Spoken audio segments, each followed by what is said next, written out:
그런 당대의 어떤 사회상을 엿볼 수 있는 것이죠. 또 문학적인 가치로 성경은요, 성경의 언어, 또 성경의 시적 표현, 또 성경의 서술 구조 등에서 문학적인 우수성을 가지고 있다라고 평가가 됩니다.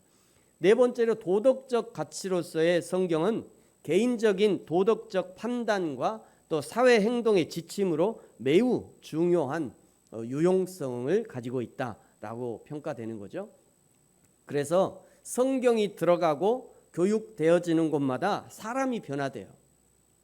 그러니까 성경이 안 들어가면 사람이 잘 안 변합니다. 근데 성경이 들어가면 사람이 변해요.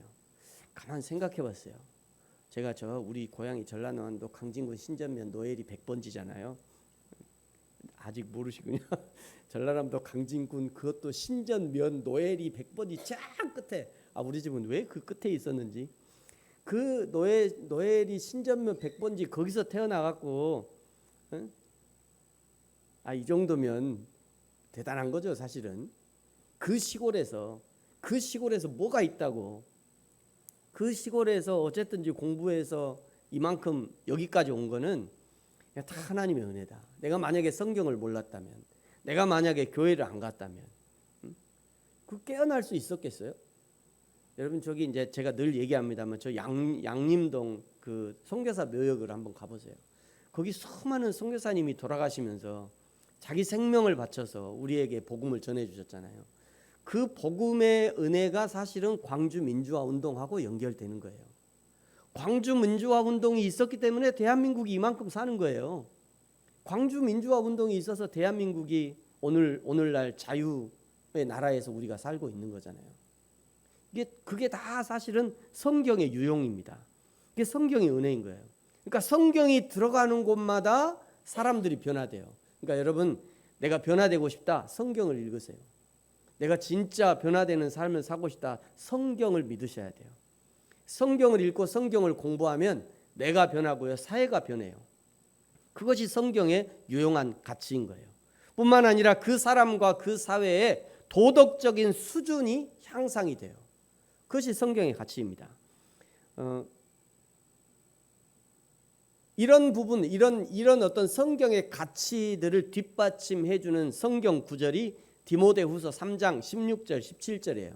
여러분 같이 한번 읽어볼까요? 시작. 모든 성경은 하나님의 감동으로 된 것으로 교훈과 책망과 바르게 함과 의로 교육하기에 유익하니 이는 하나님의 사람으로 온전하게 하며 모든 선한 일을 행할 능력을 갖추게 하려 함이라. 아멘. 우리 그리스도인들이 능력을 발휘해야 할 현장은 교회만이 아니에요. 교회에서만 그리스도인으로 살아가는 것은 마치 소금밭에 소금으로 존재하는 것과 매일반입니다. 우리 그리스도인들은 나를 보내신 사명의 현장, 나를 보내신 모든 그 사명의 현장에서 그리스도인으로서 영향력을 발휘하면서 살아가야 하는 거예요. 그것이 하나님의 뜻이에요. 이런 다양한 성경의 가치 중에 가장 중요한 성경의 가치는 인간 구원의 길을 명확하게 제시한다는데 가장 중요한, 가장 큰 가치가 있어요. 디모데후서 3장 15절에는 이렇게 말씀해요. 또 어려서부터 성경을 알았나니 성경은 능히 너로 하여금 그리스도 예수 안에 있는 믿음으로 말미암아 구원에 이르는 지혜가 있게 한다. 성경이 그렇다는 거예요. 요한복음 20장 31절에는요. 오직 이것을 기록하면, 성경을 기록하면 이런 의미예요. 성경을 기록한 것은 너희로 예수께서 하나님의 아들 그리스도이심을 믿게 하려 하며 또 너희로 믿고 그 이름을 힘입어 생명을 얻게 하려 함이라. 세상에 있는 어떤 책도 성경만큼 명확하게 인간의 죄와 구원의 길을 제시해 주는 책이 없습니다. 성경에서 제시해 주는 구원의 길, 구원의 방법, 구원의 통로로 구약에서는 예수 그리스도가 되시는 예수님이 오실 것이다. 이런 얘기를 하는 거예요. 그러니까 구약을 다 창세기부터 말라기까지 딱 읽고 나면 예수님이 오신다는 얘기였구나. 이 얘기로 결론이 나야 돼요. 그게 구약을 가장 잘 읽는 거예요. 구약이 막 여러 가지 얘기가 있으니까 읽고 나면 이게 뭔 소리야? 하고 그냥 싹 새까매지는 것이 아니라 구약을 창세기부터 말라기까지 딱 읽고 나면 아, 예수님이 오신다는 얘기구나. 이걸로 딱 결론이 나야 돼요. 신약은요, 예수 그리스도가 오셨다라는 얘기가 신약인 거예요. 그리고 신구약의 결론이죠. 성경의 결론, 마지막 장 요한계시록은 그 예수님이 심판의 주로 다시 오신다. 이것을 얘기하는 거예요. 디모데후서 4장 1절에는요, 이 예수 그리스도에 대해서 이렇게 소개해요. 같이 한번 읽어볼까요? 시작. 하나님 앞과 살아있는 자와 죽은 자를 심판하실 그리스도 예수. 바울이 순교하기 직전에 이 쓴 책이 디모데후서거든요. 바울이 순교하기 직전에 요한계시록의 관점을 갖고 있었다는 것을 보여주는 것이에요. 심판의 주를 고백하고 있는 거죠. 저와 여러분은요, 2000년 전에 구원의 주로 오셨던 예수 그리스도를 믿어 지금 구원의 은혜를 누리고 있는 것이고요, 이제 곧 심판의 주로 다시 오실 그리스도를 만나게 될 거예요. 그 마지막 날에 하나님 앞에 섰을 때 그 심판의 주가 되시는 하나님 앞에서 예, 주님, 제가 100년도 못 되는 세상에서 아주 짧게 살아가는 동안 제가 이렇게 저렇게 하나님이 나에게 주신 사명 잘 감당하다 왔습니다 라고 고백할 수 있어야 돼요. 하나님이 야, 너 뭐하러 왔냐? 이러면 뭐라고 대답하실게요? 야, 너는 어떻게 하는 것이 하나도 없이 여기 왔냐? 네가 갖고 온 열매 하나도 없냐? 하나님, 저 포로시 구원만 받았는데요, 이게 뭔 창피냐고요. 저 하나님 포로시 구원만 받고 여기 왔어요. 그러면 안 되잖아요. 그러면 안 돼요. 이게 가장 아쉬운 구원이잖아요. 크든 작든 상관없이 제가 하나님 나에게 맡겨주신 인생을 살면서 이렇게 저렇게 사명 감당하다가 하나님 앞에 왔어요. 그리고 하나님 앞에 뭐 드릴 게 하나 있어야죠. 저는 그래야 된다고 생각해요. 그것이 우리의 신앙생활이고요. 그렇다고 여러분, 사명이라는 것이 꼭 사역자가 되고 선교사가 되어서 성경을 가르치고 권면하는 것만이 아니라 나를 보내신 모든 현장에서 하나님의 이름을 부르고 예배하고 기도하는 현장을 만들어 가야 되는 거죠. 내가 가는 모든 삶의 현장에서 하나님을 인정하는 삶과 그런 현장이 되게 하는 것, 그것이 우리의 사명인 거예요. 그러므로 어떤 사람은 주방이 사명의 현장이 될 거예요. 여러분이 만든 그 밥과 음식을 먹고 아이들이 건강하게 성장하고 사명자로 성장하는 거. 어떤 사람이 만든 그 밥을 먹고 어떤 사람은 대통령이 되는 거예요. 어떤 어머니가 만들어준 그 음식을 먹고 어떤 사람은 우주비행사가 되는 거잖아요. 그것이 우리의 사명인 거예요. 만약에 내가 학생이라고 하면 책상이 사명의 현장인 겁니다. 그 책상에 앉아서 사명을 감당해야 되는 거예요. 내가 만약에 직장인이라면 회사가 내 사명의 현장이 되는 거죠. 바로 그 삶의 현장에서 그리스도인으로서 사명을 감당해야 되는 거예요. 이 사명의 현장, 나를 보내신 사명의 현장에서 주님이 다시 오시는 그 마지막 순간까지 성실하게 사명을 감당하는 것, 그것이 우리 그리스도인의 사명이라는 거예요. 여러분, 마태복음 24장에 보면요, 예수님의 제자들이 예수님, 마지막 때에 어떤 징조가 있습니까? 라면서 예수님께 물어요. 예수님, 마지막 때의 징조를 우리에게 보여주세요. 24장 3절에 보면 주의 임하심과 세상 끝에는 무슨 징조가 있습니까? 그때나 지금이나 늘 궁금했나 봐요. 예수님의 제자들도 예수님, 마지막 때에 어떤 징조가 있습니까? 물어본 거예요. 예수님이 대답해 주십니다. 이르시되 너희가 사람의 미혹을 받지 않도록 주의해라. 24장 5절에 많은 사람이 내 이름으로 와서 이르되 나는 그리스도라 하여 많은 사람을 미혹할 것이다. 마지막 때의 가장 큰 특징이 뭐냐면 사람의 미혹입니다. 사람이 자기가 하나님인 척 한다는 거예요. 지금이 여러분 그런 시대를 살고 있습니다. 신천지의 이만희는요, 자기가 보혜사 성령이래. 저 앞에 있는 사람이 신천지거든요. 그 뒤에 누구예요? 누구의 형상 같아요? 그 신천지 그 뒤에 서 있는 저 하얀 형상 뭐 같아요? 예수님이 이렇게 하고 있는 거죠. 자기가 예수님이라고 저렇게 가르치고 있는 거예요. 말도 안 되는 거라고 뛰쳐나와야지. 그런가 보다. 그리고 신천지에 2만 명 이상이 빠져 있는 거예요. 2만 명. 광주에만 2만 명이 넘어요. 신기한 일이에요. 뿐만 아니라 하나님의 교회 있잖아요. 하나님의 교회는 자기 남편 유 누구더라? 자기 남편이 아버지 하나님이래. 자기 남편이 죽고 났더니 장길자라고 자기 부인이 내가 이제 우리 남편이 하나님 아버지고 나는 하나님 어머니다 이러고 있어요. 통일교가 한 발 늦은 것 같아요. 통일교가 원래 문선명이 자기가 참 아버지다 이렇게 주장했거든요. 근데 문선명이 죽고 나니까 한학자가 이제 나는 하나님 어머니다 이러고 있어요. 지금 그러고 있어요. 자기는 어머니 하나님이래. 참 대한민국도 참 대단하죠. 저렇게 하면은 당장 뛰쳐나와야 되는데 그런가 보다 하고 쏙 빠져갖고. 근데 여러분 이렇게 드러난 이단의 교주들만이 아니라 평범한 사람들도 자기가 하나님의 역할을 대신할 수 있는 것처럼 오해한다는 거예요. 자기가 가지고 있는 권력이면, 자기가 가지고 있는 돈이면 하나님도 못하는 그런 일들을 자기는 할 수 있는 것처럼 오해한다는 거예요.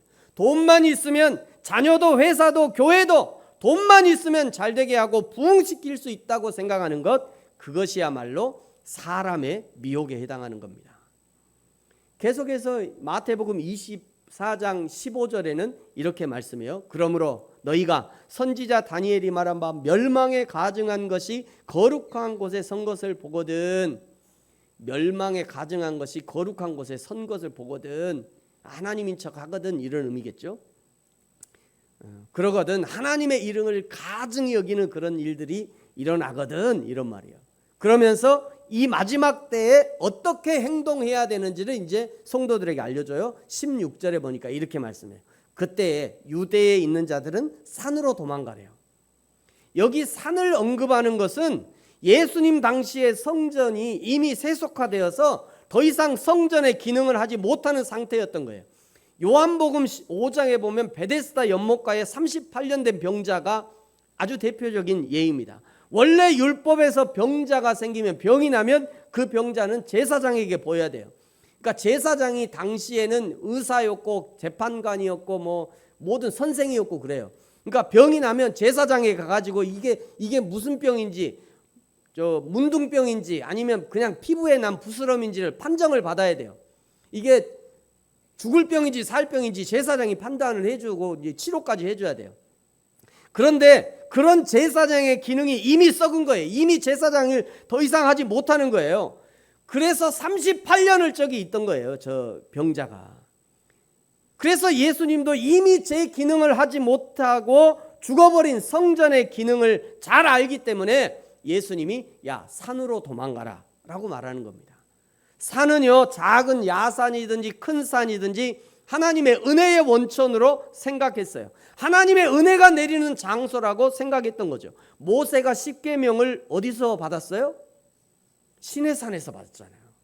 예수님이 제자들을 모아놓고 설교하실 때 어디서 설교했어요? 산에서 했잖아요. 산상. 그래서 우리가 산상수훈 이렇게 얘기하는 거잖아요.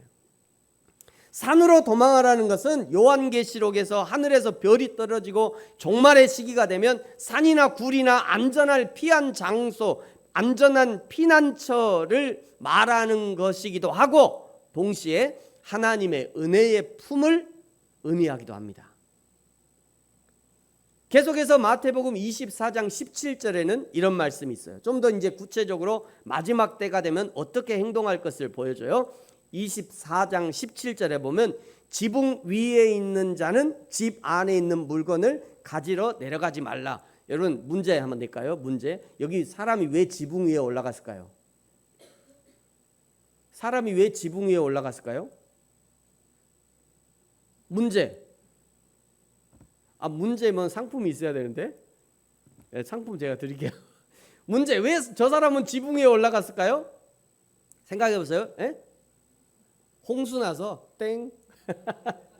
장마 아니었어요. 거기 장마 안 와요. 사람이 왜 지붕에 올라갔을까요? 생각해 보세요.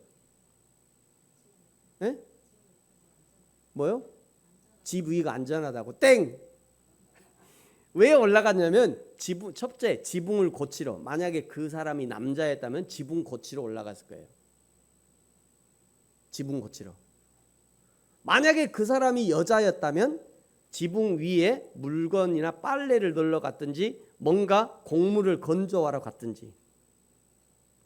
둘 다 남편으로서의 사명을 감당하러 간 거죠. 또 아내로서의 사명을 감당하러 간 거예요. 집을 고쳐야 되니까.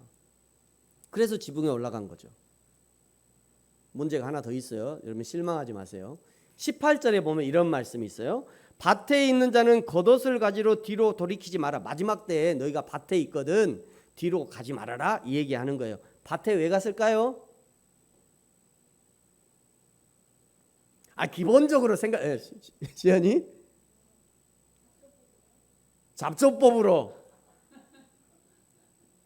그래서 갔죠? 네, 또 정답입니다. 내가 선물 줍니다. 내가 선물 분명히 줄게요. 밭에 왜 갔어요? 그 씨를 파종하러 갔든지 추수하러 갔든지 밭을 매러 갔든지 그것이 그 사람의 사명이니까 밭에 간 거예요. 그 사명의 현장에서 뒤로 돌이키지 말고 그 현장에서 그대로 사명을 감당하라 이런 의미인 거죠. 나를 보내신 그 사명의 현장에서 세상이 이렇다 저렇다 여기 하나님이 있다 저기 하나님이 있다 이리 뛰고 저리 뛰고 그러지 말고 그런 소리 듣고 막 이리저리 헷갈리지 말고 그저 나에게 맡겨주신 사명을 묵묵히 감당하다가 재림의 주님을 만나는 것, 그것이 종말의 시대를 사는 그리스도인의 바른 태도라는 거예요. 그것이. 여러분 오늘 서론이 좀 길었습니다만 이게 서론인지 본론인지 헷갈리죠? 근데 사실 여기까지가 서론이에요. 오늘 좀 서론이 길었습니다만 나 외에 구원자가 없다라고 하나님이 분명히 선언하심에도 불구하고 여전히 세상은 여전히 사단 마귀는 여기도 구원이 있다 저기도 구원이 있다 이것이 구원의 길이다 저것이 구원의 길이다 계속 속이기 때문에 이 구원의 길에 대한 분명한 원칙을 잘 알고 세워놓는 것이 중요하다는 거예요. 그래야 세상 풍조에 흔들리지 않는 신앙생활을 할 수 있다는 겁니다. 오늘 13장 1절에 보면요, 북이스라엘에서 에브라임 지파의 영향력을 보여줘요. 에브라임이 말을 하면 사람들이 떨었대요. 원문에는요, 여기 사람들이라고 하는 단어는 없어요. 원문에는. 그런데 성경을 번역하면서 아래에 그 다음 이제 아래에 나오는 본문과 연관지어서 설명할 때 사람들이라고 하는 단어를 넣은 거죠. 이스라엘 사람들은 의인화해서 표현하는 것을 좋아해요. 그래서 마치 사람들이 떠는 것처럼 영향력을 표현한 것입니다. 여러분 사람들이 왜 떨었을까요? 에브라임이 한마디 하면 그것이 곧 하나님의 말씀으로 들렸기 때문에 사람들이 떨었던 거예요. 지금 전쟁이 한창인 북이스라엘에서 전쟁을 할까 말까를 결정해야 되는 그런 상황이라면 에브라임을 통해서 하나님의 의중을 깨닫고 하나님의 결정을 이제 이스라엘이 결정해야 되기 때문에 과연 어떻게 하나님이 말씀하실지 그 앞에서 떤 거죠. 과연 하나님이 어떻게 얘기하실지 모르니까 그 하나님의 말씀을 듣기 전에 떤 거예요. 하나님이 전쟁하러 올라가라 라고 하시면 싫어도 가야 되니까요. 전쟁이 싫어도 전쟁을 수행해야 되기 때문에 떨 수밖에 없었던 거죠. 여러분 이런 떨림은 사실은 좋은 떨림이죠. 사모해야 하는 떨림이에요. 하나님 앞에서 사실은 늘 있어야 하는 그런 떨림이에요. 저와 여러분에게는 과연 여러분은 어떤 떨림이 있습니까? 여러분 새벽에 일어날 때 새벽기도 가려고 할 때 막 그 하나님의 그 사모하는 그런 떨림이 있어야 되는데 말이죠. 그런 떨림이 있어야 돼요. 그런 떨림이 있는 자는 이미 은혜를 받은 거예요. 목사님의 설교하고 상관없이 하나님 내가 새벽 예배 가려고 하나님 앞에 띠리리 하고 저는 꼭 새벽에요. 4시 20분에 알람이 울리거든요. 꼭 19분에 깨요. 그리고 20분에 띠리리 울려. 희한하게 저는 어려서부터 원래 그랬어요. 원래 제가 그래요. 19분쯤에 정신이 발작 깨가고 이제 울릴 때가 됐다 하고 한 1분 정도 기다리면 꼭 울립니다. 저는요 그 시간이 참 좋아요. 물론 나도 힘들 때가 있어요. 다 좋은 거 아니에요. 가끔 힘들어요 저도. 그런데 새벽 예배 나올 때 저희 그런 떨림이 있더라고요. 여러분 주일 예배 나올 때 여러분은 어떻습니까? 내가 드디어 오늘 내가 일주일을 기다려서 내가 드디어 주일 예배 간다. 응? 오늘 우리 사모님 그런 떨림이 있다고 그러더라고. 아까 오다가 그래 당신 내 원고를 오늘 봤어? 그랬더니 원고 안 봤대요. 여러분 주일 예배 올 때 내가 일주일 동안 이 주일만을 얼마나 기다렸던가. 응? 내가 오늘 드디어 하나님 앞에 예배하러 간다. 이런 떨림이 있어야 돼요. 그런 떨림이 있는 사람은 이미 은혜 받은 사람이죠. 사랑하는 성도 여러분, 저와 여러분 가운데 이런 사랑의 떨림, 은혜의 떨림이 있어지기를 예수님의 이름으로 축복합니다. 그러나 안타깝게도 에브라임은 이런 떨림을 자신을 위한 떨림으로 사용해 버려요. 오늘 1절 하반절에 보면요, 그가 이스라엘 중에서 자기를 높였대요. 자기를 높이더니 바알로 말미암아 범죄함으로 멸망했대요. 분명 처음엔 하나님 앞에서 떨었을 것이에요. 하나님의 일을 수행하는 자신도 떨고 에브라임을 통해 그 하나님의 말씀을 전달받는 이스라엘 백성들도 떨었겠죠. 그런데 점점 자신 앞에서 떨고 있는 사람들이 보이기 시작해요. 이야, 내가 이 정도 있구나. 응? 이야, 내가 이 능력이 좀 있긴 하지. 역시 난 하나님이 나는 쓸만해. 난 하나님이 쓸만한 사람이야. 내가 말이여. 응? 그러면서 점점 자신을 높이기 시작하는 거예요. 처음엔 하나님 중심의 사람에서 이제 나 중심의 사람으로 넘어가고 마는 겁니다. 여러분 우상 숭배의 핵심은 하나님 중심에서 나 중심으로 넘어가는 거예요. 이거 굉장히 중요합니다. 우상 숭배의 핵심은 하나님 중심에서 나 중심으로 넘어가는 것, 그것이 우상 숭배예요. 머리를 조아리고 돈을 바치고 또를 피를 흘리는 거, 이거 아무것도 아니에요. 아무것도 아닌 거 표현이 뭐가 있을까라고 생각해도 오늘 아침에 검색해봤더니 그 흑사리 똥 뭐라고 그래? 흑사리 껍데기 같은 거다. 흑사리 껍데기 같은 거. 우상에게 머리를 조아리고 돈을 바치고 피를 흘리고 노력을 하고 온갖 것을 다 해도 그거요 흑사리 껍데기 같은 거예요. 쓸데없는 것이라는 얘기예요. 쓸데없는 거. 여러분 목회도 마찬가지 아닌가요? 처음엔 하나님 중심으로 시작했다가 어느 순간에 나 중심으로 넘어가 버리는 사람들이 너무나 많다는 거예요. 내가 힘들고 내가 어렵고 내 쌀떡이 비어가고 내 능력이 부족하고 내 경험이 부족하고 내가 준비가 덜 됐고 내가 자신의 부족함을 보는 것은 겸손한 것 같지만 겸손을 가장한 교만이 있지 않은지 여러분 잘 살펴야 됩니다.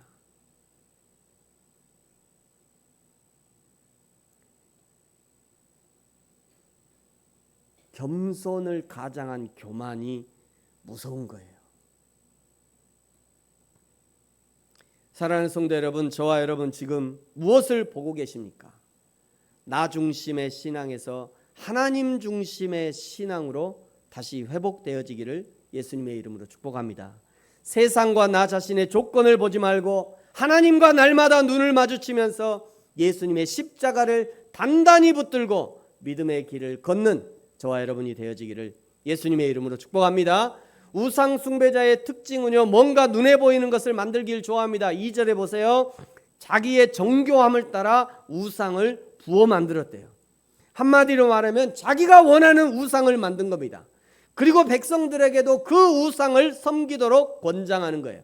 그러나 3절에 그 우상은 아침 구름 같고 이슬 같고 타작마등의 쭉정이 같고 굴뚝에서 나오는 연기 같을 것이다 말하죠. 아무 능력이 없다는 거예요. 아무 능력도 없고 그저 한순간에 사라지는 것이 될 것이다.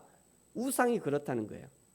여러분 그런데 왜 사람들이 그 우상에게 영향을 받을까요? 아무것도 아닌데 아무것도 아닌 그 우상에게 왜 사람들이 영향을 받냐고요? 그것이 극히 영적인 일이기 때문입니다. 이단에 빠진 사람들이 도무지 이해할 수 없지만 그렇게 저렇게 잘 배우고 이성적인 사람들이 이단에 빠질까 이해가 안 되지만 그러나 그것이 영적인 영역이기 때문에 사람들이 이단에 빠진다는 거예요. 여러분 신천지에 변호사, 검사 수두룩합니다. 광주 지역에, 저 신천지예요. 의사, 변호사, 목사 수두룩해요. 그 사람들이 이제 신천지 이만희의 이론적 방패가 돼주는 거예요. 이제 방패가. 그러니까 신천지가 웬만하면 안 무너져요. 그 머리 좋다는 사람들이 거기서 다 방패 역할을 하고 있어요. 근데 왜 빠져요? 그것이 영적인 일이기 때문에 빠지는 거예요. 여러분, 그러므로 저와 여러분도 항상 조심하셔야 돼요. 나는 잘 안 빠져 자만하지 마시고 늘 조심하셔야 돼요. 늘. 우리 교회도요, 일주일에 편지가 2개씩 와요. 신천지에서 목사님께 보냅니다. 매주 2개씩 와. 매주 2개씩 오고 신천지 신문 하나 오고. 돈도 많아. 그러면 차라리 현금으로 거기다 넣어주지. 우편을 대단한 사람들이에요. 그러면 여러분 자만하지 마세요. 나는 안 빠져. 나 같은 사람은 절대 안 빠져. 아니요. 한순간에 빠져요. 4절부터는요, 이스라엘 백성을 향한 하나님의 당부예요. 우리 4절 아까 읽었습니다만 우리 4절 다시 한번 읽죠. 시작. 그러나 애굽 땅에 있을 때부터 나는 내 하나님 여호와라. 나밖에 내가 다른 신을 알지 말 것이라. 다른 신을 알지 말래요. 왜요? 왜 그래야 되죠? 나 외에는 구원자가 없기 때문에. 오직 나만 구원자예요. 여호와 하나님만 구원자이기 때문에 나 외에 다른 신을 알지 말래요. 하나님이. 5절에 보세요. 내가 광야 마른 땅에서도 너를 알았대요. 하나님이 우리를 안 거죠. 6절을 보십시오. 목마르다고 하나님께 원망하면 반석에서 물을 주시고, 배고프다고 하나님을 원망하면 만나를 내려주시고, 메추라기를 보내주시고, 고기 먹고 싶다고 하니까 메추라기도 그냥 주시고, 맛있더라고요. 제가 이스라엘 그 이집트 그 광야 가면서 이집트의 그 현지인이 이게 그 따라왔어요. 요리해 준다고 따라왔는데, 어느 날은 저 닭고기를 이렇게 아무것도 안 했어요. 그냥 닭고기 닭 하나 이게 그냥 불에다 이렇게 구운 것처럼 이렇게 해갖고, 내가 지금까지 먹어본 닭고기 중에 최고 맛. 제가 대한민국에서 먹어도 어떤 치킨보다 훨씬 맛있어요. 진짜 대박이에요. 나 그런 닭고기는 생전 처음 먹어봤어요. 아마 여태 먹었던 닭고기가 그렇게 맛있었나 봐요. 근데 하나님이 고기 먹고 싶다 하니까 고기 주고, 물 먹고 싶다니까 반석에서 물 주고, 세상에서 하나님이 다 그렇게 먹여서 배불리 해놨더니, 그랬더니 이스라엘이 뭐래요? 그 음식을 먹고 배가 부르니 교만해져서 여호와 하나님을 잊어버렸다. 지적하는 겁니다. 여러분, 이런 걸 생각해 보면 때로는 광야 마른 땅이, 때로는 배고픈 것이 오히려 하나님의 은혜라는 것을 생각할 수밖에 없어요. 그것이 은혜라는 것을 아는 사람은요, 스스로 자원해서 광야를 찾아가고 배고픔을 자처하는 겁니다. 빌립보서 4장 12절에 보니까 바울이 이런 고백을 해요. 나는 비천에 처할 줄도 알고 풍부에 처할 줄도 알아. 모든 일 곧 배부름과 배고픔과 풍부와 궁핍에도 처할 줄 아는 일체의 비밀을 배웠다. 그래서 배부르게 할 것만 찾아다니지 말고 때로는 스스로 배고픔에 자처하는 연습이 필요합니다. 그래서 금식도 하는 거잖아요. 그때 하나님의 은혜를 더 가까이 느끼게 되는 거예요. 그러나 이스라엘은 배부름으로 교만하게 되고요, 하나님을 잊어버린 거죠. 배부른 이스라엘, 교만한 이스라엘을 하나님이 어떻게 대하시느냐? 이제부터 아주 고속도로를 달립니다. 정신 똑바로 차리셔야 돼요. 이 배고픈 이스라엘, 배부른 이스라엘, 교만한 이스라엘에게 하나님이 이제 어떻게 대하실 거냐? 7절에 보니까요, 사자같이 표범같이 대하신대요. 8절 새끼 잃은 곰같이 찢고 삼키겠대요. 9절 결국은 패망하게 하겠답니다. 10절에 왕도 사라지고 지도자도 사라지고 재판장도 사라질 거래요. 11절에 보세요. 왕을 주셨다가도 폐하시겠대요. 12절에 불의가 봉함되고 죄가 저장된다. 불의가 봉함되고 죄가 저장된다. 이거는 잘 보관했다가 내가 마지막 때 너 심판할 거야, 이런 의미예요. 하나님이 심판하시면 어떻게 되느냐? 13절에 보세요. 이스라엘의 심판과 고통이 해산할 때가 되어도 나오지 못하는 아이가 돼요. 해산할 때가 됐는데 나오지 못하는 아이는 누가 힘들죠? 엄마가 힘든 거예요? 아이가 힘든 거예요? 뭘 고민해요? 둘 다 힘들죠. 둘 다 힘들어요. 둘 다 죽을 맛이죠. 나와야 되는데 아기는 못 나오고 엄마는 못 낳고, 그러니까 둘 다 힘든 거예요. 14절 보세요. 이 심판의 때가 되면 뉘우침이 눈앞에서 숨을 것이라. 즉 그때는 회개하는 것도 없을 것이란 얘기예요.